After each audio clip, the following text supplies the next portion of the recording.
actual system is based around the snare drum pattern.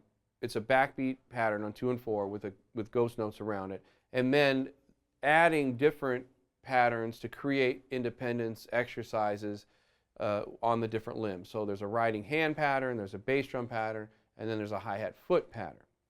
And in the book, I think there's 8 of each, and you can combine any one anywhere at any time. So let's do the first thing, which is learn what this particular ghosting pattern is. It's 1 E and then the backbeat 2 E and da, 3 E and 4 E and da. So a little quicker.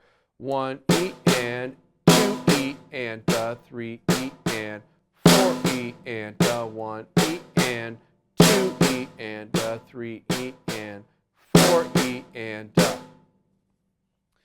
The real challenge with this is you can see on beats 2 and 4 we're playing the backbeat. 2, immediately after that big note on 2, you have to pull the stick up.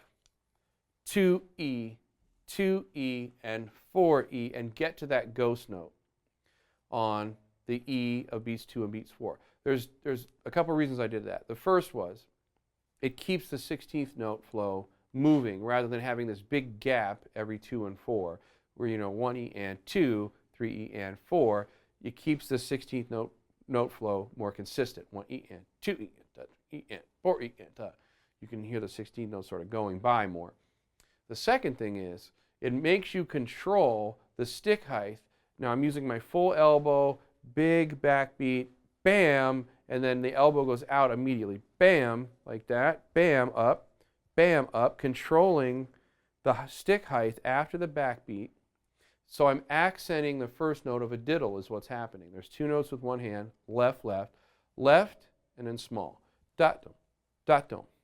And being able to control that and get that elbow moving like that is what allows you to be able to do this. And we spoke a lot about elbow movement in the lesson modules about hand technique, and this is where this stuff really comes into play because you want to be able to get that ghost note. It's a ghost note, remember, on the E's. It's not ba-ba, ba-ba, or their backbeat's going to be baga, baga, baga. You don't want to sound like that. You want to just have a 2 and 4.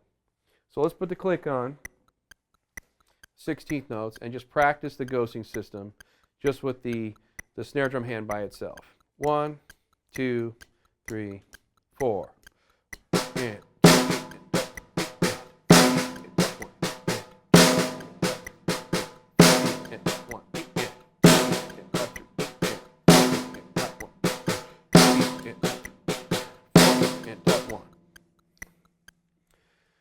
so each day, take your click track, mark it down. Today I did it 65, tomorrow 68, 70, 72, whatever it is, and just speed it up, gain a little control over it at different tempos, and you're really going to have to work on getting that E pulled out of there and making that really effective when you start getting quicker, that's for sure.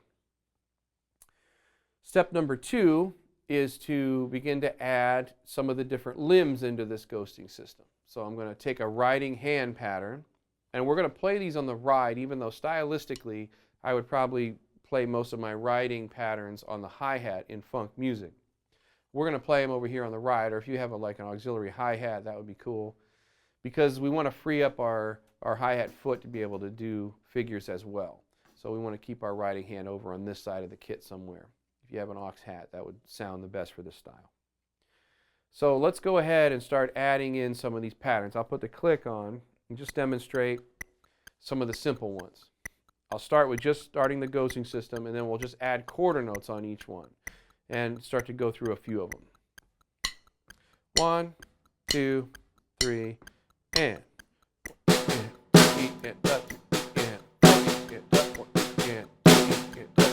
a bass drum.